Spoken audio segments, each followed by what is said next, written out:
কোরআনের কসম কেটে বলে আমি হয়তো উমরা হাউস করছি না না আপনার পাশে কেউ না তো এত ওই আমি শুধু ভয় পেয়েছিলাম ওয়াইফটা 6 মাসে ব্রেক না না না না উনি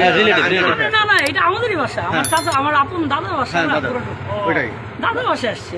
কবর জিয়ারত করতে হ্যাঁ হ্যাঁ ঠিক আছে যে আব্বা এই অবস্থা যে কবর জিয়ারত করি না ওটা আমরা সবই জানি আমি কেমন ছেলে এটা এটা তো মাসুম স্যার আছে মাসুম স্যার সবাই ওই যে মাসুম স্যার আসি আসি আপনার ওয়ালেট ওখানে সাথে দেয় লোকটা পরে মরে গেলে আমি তো সেটাই ওয়ালেটটা আমার ওয়াইফকে দিলে এটা বেক একটা সানসেটে গিয়ে এটা আমার ওয়াইফকে দিত স্যার এটাও ধরেন স্যার আপনার ভাই আমার বেক এটা ওয়ালেট আর আমার বেকটা প্লিজ হ্যাঁ দিয়ে দেবো দিয়ে দেবো আপনার ভাই এটা নাও তোরা আগে দেখো ভাইয়া এদিকে আসো কে আছে নিয়ে যাক বেক আর এটা নাও এদিকে আসো বুঝাই দিতে হবে যথেষ্ট ভিডিও সব বুঝাই দেবেন এই এটা উল্টা যায় আমাকে ওটা আমি সুন্দর করে বলতেছি আমি বিদায় নিয়ে যাই না ও স্যারের জাগান গাই জাগান স্যার একটু হ্যারে ধরে আপনি তো বুঝেন এগুলো আমি ডিবিতে যাচ্ছি না আমরা কোথায় যাচ্ছি ডিবিতে চলেন